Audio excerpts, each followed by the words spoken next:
غالبا شواهد النبوت کې علامه جامی رحمه الله یو خبر را نقل کړی ده، وایي چې کله د وفات څخه مخکې 3 ورځې زمانه راله نو حضرت ابوبکر باندې تیزه تبه راله. په هغه وخت کې دی دومره د بیمارۍ په حالت کې و چې ډېر ځله به په خپل حالت کې نو، په خود کې به نو، په هوش کې به نو.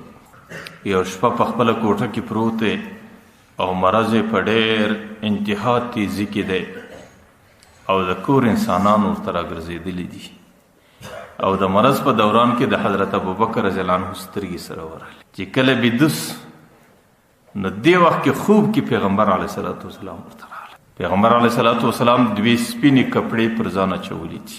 د هغې څه وروسته هغه کپړې په خپله په زرغونه رنګ باندې بدلې سوې او په هغې کې دومره تیزي راله چې د انسان سترګې پر هغې باندې نه سوې تکې کېدلی.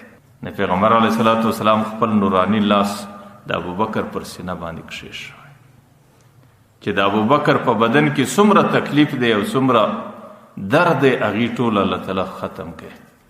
او پیغمبر علیه الصلاة والسلام ورته یا ابوبکره ایا د ملاقات وخت لا نه دی راغلی؟ زه ډېر انتظار یم ستا ملاقات ته چې زما ملاقات ته به کله را رسېږي.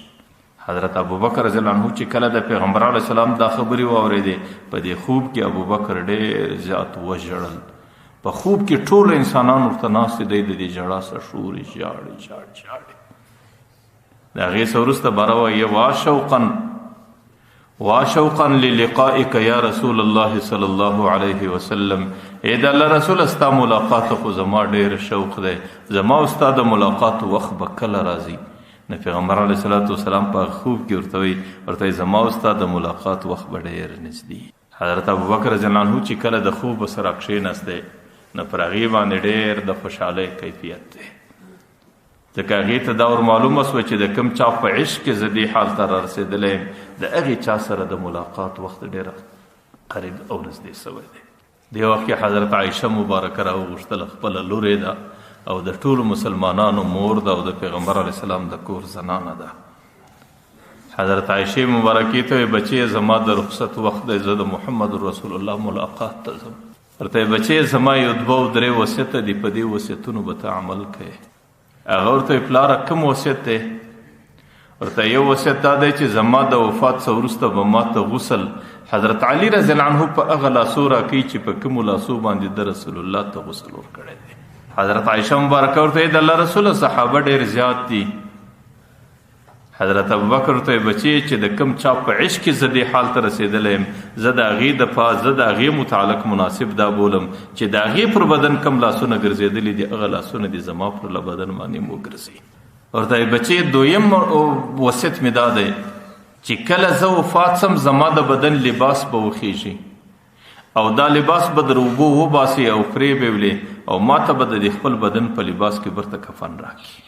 زما د کفن دپاره د نور لباس ضرورت نشته بلکې ما ته به په دغه کې کفن راکړي. او ورته وایي بچې دریم وصیت مې دا دی چې کله زما غسل و کفن فارغه سو صحابو ته به وایي چې زما جنازه واخلئ او د پیغمبر علیه الصلاة والسلام دروازه مبارکه ته کښېږدئ او ټوله به په زوره پر پیغمبر علیه السلام صلات وسلام شروع کړئ.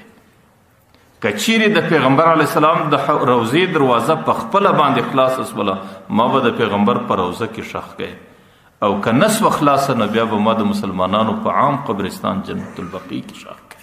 حضرت عایشه مبارکه ورته د الله رسوله اول وصیت خو به دې پر ځای کړو چې غسل به حضرت علی رضی الله عنه درکړي، لیکن دویم وصیت نسم پر ځای کولی چې تا ته به زه په زاړه لباس او په زړو جامو کې کفن درکوم. ورته د مسلمانانو بیت المال د جامو سره ډک دی او چې په مدینه کې هر څومره غریب انسان وفات سي د هغې د کفن دپاره د بیت المال سره نوی لباس وروړل کېږي او ته د ټولو مسلمانانو خلیفه یې او تا ته به څنګه په زاړه لباس کې موږ کفن درکوو. حضرت ابوبکر ورته وایي بچې مدینه منوره د یتیمانو ډکه ده، مدینه منوره د غریبانو ډکه ده چې زما د کفن په خاطر کم لباس د بیت المال سره وځي هغې زما د بدن بجایه که د یو غریب د بچي لباس جن جوړ سي بچې زه یې ډېر ښه بولم. زما د بدن کفن چې دی هغه د غریبانو دپاره وقف دی، هغه به د یو غریب بچي لباس ځینې جوړ کړي بس ما ته به خپل لباس کې خپل کفن راکړي. نو تاریخ کې دا لیکلی دي چې عام د مدینې خلک په دې دور کې په نوو لباسونو کې پټېدل، لیکن ابوبکر د خپل بدن په زړو جامو کې په کفن کې در خارو لاندې چې کله د وفات څخه وروسته حضرت ابوبکر رضی الله عنه ته غسل ورکول او د غسل څخه وروسته حضرت ابوبکر رضی الله عنه جنازه برابر شوه او صحابه د هغې جنازه راواخیستله. چې کله راواخیستله د پیغمبر علیه الصلاة والسلام روضې ته راغله. د روضې دروازې ته د پیغمبر علیه الصلاة والسلام د روضې دروازې ته د هغې جنازه کښېښول شوه. نو صحابه و ټولو درود شروع کوي پر پیغمبر علیه الصلاة والسلام صلات و سلام شروع شو.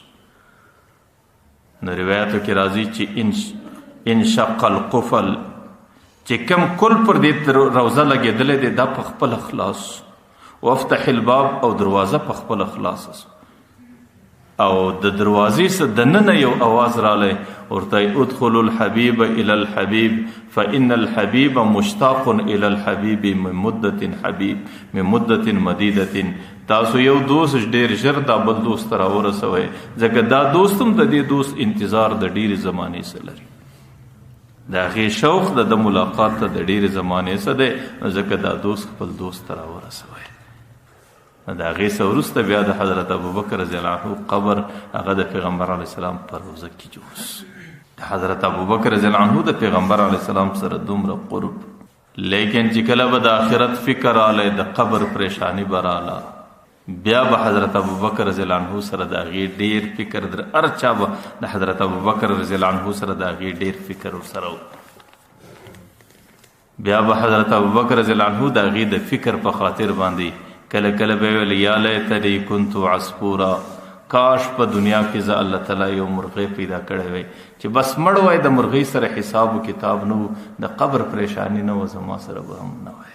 کله ویل یا لیتنی کنت شجرة تعضد، کاش په دنیا کې الله تعالی زه د یو درختې په شکل پیدا کړی وی او درخت وای بس کاټه سوی وای د برو څخه تللی وای، د هغې سره څه پریشانی و حساب و کتاب نه وای، زما سره هم نه وای. کله به ویل کاش زه په دې دنیا کې مور نه وای پیدا کړی. یو طرف ته د پیغمبر علیه الصلاة والسلام سره دومره قرب او نزدېکت